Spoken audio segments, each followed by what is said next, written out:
Hello viewers, অচেতনার free coaching চ্যানেলে তোমাদের সকলকে স্বাগত জানাই। আজকের এই ভিডিওতে তোমরা যারা ক্যালকাটা ইউনিভার্সিটিতে বিএ হিস্ট্রি জেনারেল বা পাশে পড়ছো ফিফথ সেমিস্টারে, তোমাদের যে ডিএসসি A2 পেপারটি রয়েছে, এই পেপারটির একটি 10 নম্বর ইম্পর্টেন্ট প্রশ্ন, তোষণ নীতি কি? এই নীতি দ্বিতীয় বিশ্বযুদ্ধের জন্য কতখানি দায়ী ছিল? অথবা ব্রিটেন ফ্রান্স তোষণ নীতি কেন গ্রহণ করেছিল, কিভাবে তা রূপায়িত হয়েছিল? এক কথায় তোষণ নীতির উপরে এই প্রশ্নের উত্তর নিয়ে আলোচনা করছি এই ভিডিওতে।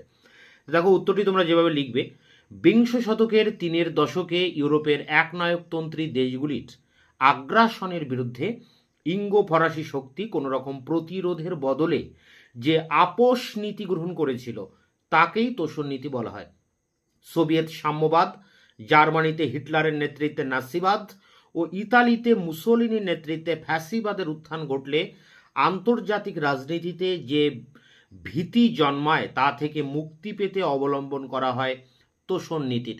যদিও ব্রিটিশ প্রধানমন্ত্রী বল্ডউইন 1935 থেকে 37 এই নীতির সূচনা করেছিলেন, তবে এর প্রবক্তা হিসেবে তার পূর্ববর্তী টরি দলের প্রধানমন্ত্রী নেভিল চেম্বারলেনকেই ধরা হয়।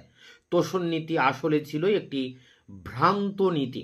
এরপরে দেখো প্যারা করে কি বলা হচ্ছে: ব্রিটিশ প্রধানমন্ত্রী নেভিল চেম্বারলেন মনে করতেন ভার্সাই সন্ধিতে জার্মানি ও ইতালির উপর যথার্থই অন্যায় করা হয়েছিল। এ ব্যাপারে চেম্বারলেন বলেছিলেন, হিটলারবাদ ভার্সাই সন্ধির অবিচারের কুফল। এর অন্যায় শর্তগুলি সংশোধিত হলে হিটলারবাদের ক্ষতিকারক ও খারাপ দিকগুলিও বিলোপ হবে। তাই বিশ্ব শান্তির তাগিদে ইতালি ও জার্মানির কিছু দাবি তিনি মেনে নেওয়ার পক্ষপাতী ছিলেন। ইঙ্গো ফরাসি শক্তি মনে করত নাৎসিবাদ ও সাম্যবাদ দুই বিপজ্জনক, কিন্তু সাম্যবাদ নাৎসিবাদের থেকে বেশি বিপজ্জনক। এ ব্যাপারে ফরাসি বুর্জুয়াদের স্লোগানই ছিল, হিটলার খারাপ, স্টালিন আরও বেশি খারাপ। আরও পরিষ্কার করে বলা যেতে পারে যে বলশেভিক ভীতি ছিল ইঙ্গো ফরাসি তোষণ নীতির মূলে। তারা আশা করেছিল হিটলার তার পূর্ব ঘোষণা মতো পূর্ব দিকে অগ্রসর হয়ে একদিন রাশিয়ার বিরুদ্ধে যুদ্ধে অবতীর্ণ হবেন। তাতে ইংল্যান্ড ও ফ্রান্স যেমন রক্ষা পাবে, তেমনি ইউরোপে শান্তিও বজায় থাকবে। ইতালির প্রতি তোষণ নীতি গ্রহণের পেছনে ইঙ্গো ফরাসি শক্তির একটা অন্য ধরনের ভয় কাজ করেছিল। সেটি ছিল ইতালি পাচ্ছে নাৎসি জার্মানির সঙ্গে জোট বাঁধে, তাই যাতে একটা অন্য ধরনের ভয় কাজ করেছিল।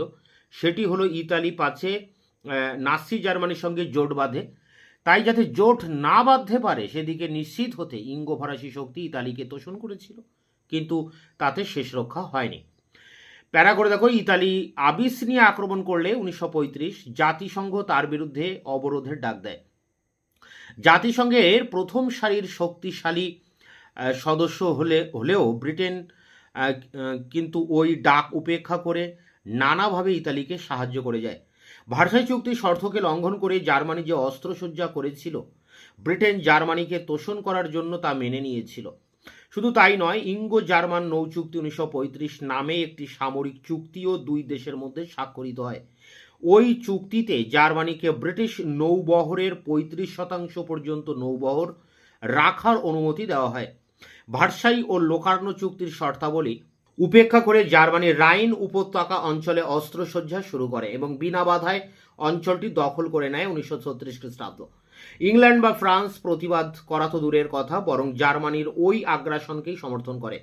চেম্বারলেন বলেন, জার্মানির নিজের জনগণের উপরে আত্মনিয়ন্ত্রণ প্রতিষ্ঠার অধিকার রয়েছে।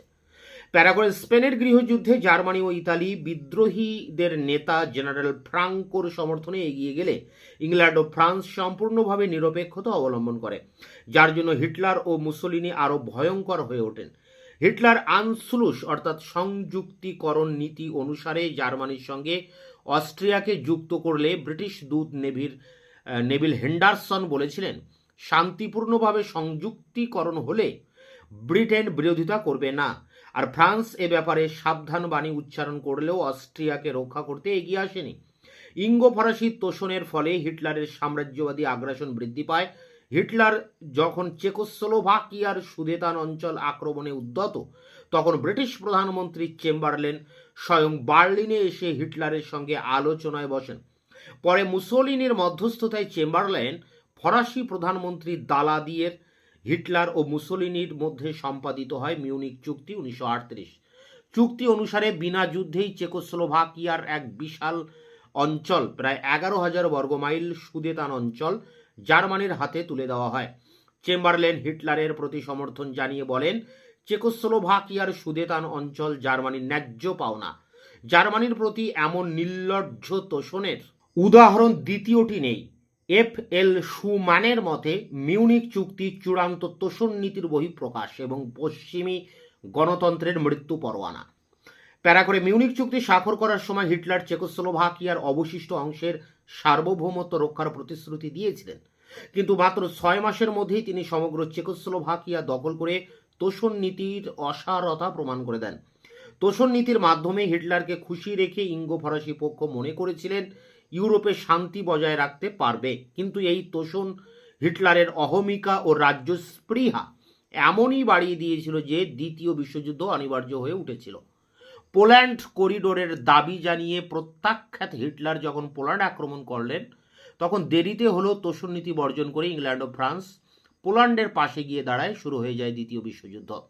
প্যারা করে দেখো, হিটলারের সাম্যবাদী বিদ্বেষ ও সোভিয়েত রাশিয়া আক্রমণের পরিকল্পনা সম্পর্কে অবহিত ছিলেন স্টালিন।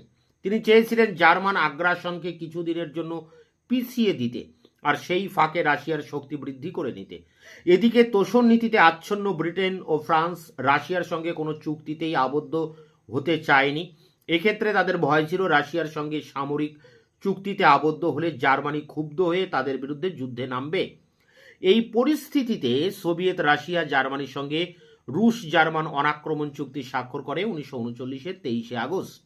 হিটলার এই চুক্তি অমান্য করে রাশিয়া আক্রমণ করেছিলেন। তোষণ নীতির সুযোগ নিয়ে মুসোলিনি আবিসিনিয়া অর্থাৎ ইথিওপিয়া আক্রমণের সময় 1935 পশ্চিমী রাষ্ট্রগুলি নীরব ছিল।